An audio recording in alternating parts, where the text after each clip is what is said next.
निराश्रय 7 मासर गर्भवती असहाय गरीब महिला जनमंगल रासोल संगठन द्वारा उद्धार।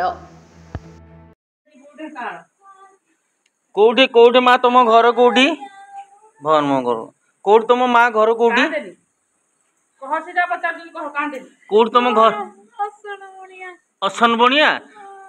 ये जो कुनुआ कुनुआ असन बनिया जो आमर सुकियावती मंदिर पाखे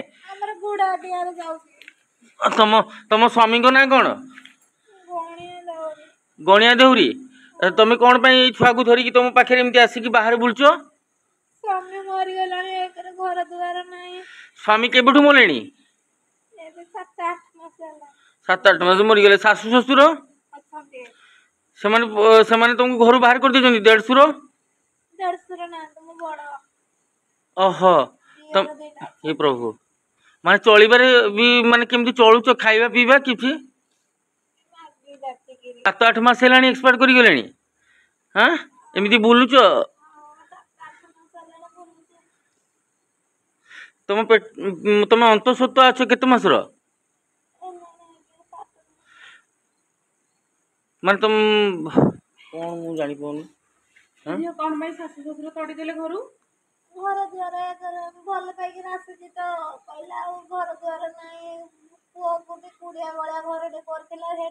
संगठन तरफ किसी खाद्य व्यवस्था कर जाइछि। तुम ना कौन तुम ना कौन लक्ष्मी देउरी स्वामी को ना कौन गणिया देहुरी केते वर्ष लानी स्वामी एक्सपायर कलेनी कार्तिक मासर दीदी सब 7-8 मास हेलानी नहीं कि तुम केते वर्ष लानी बाहागर तुमर केते वर्षर घर आइके हेलाने 8-10 वर्ष हेलानी घरे ता माने स्वामी जो सासु ससुर अछंती किंतु रखी तुमको रखौ नांदी ए पुओटी को केते वर्ष हां 3.5 वर्ष ए पुओर ना कोन दीचो कृष्णा देउरी। हाँ देखंतु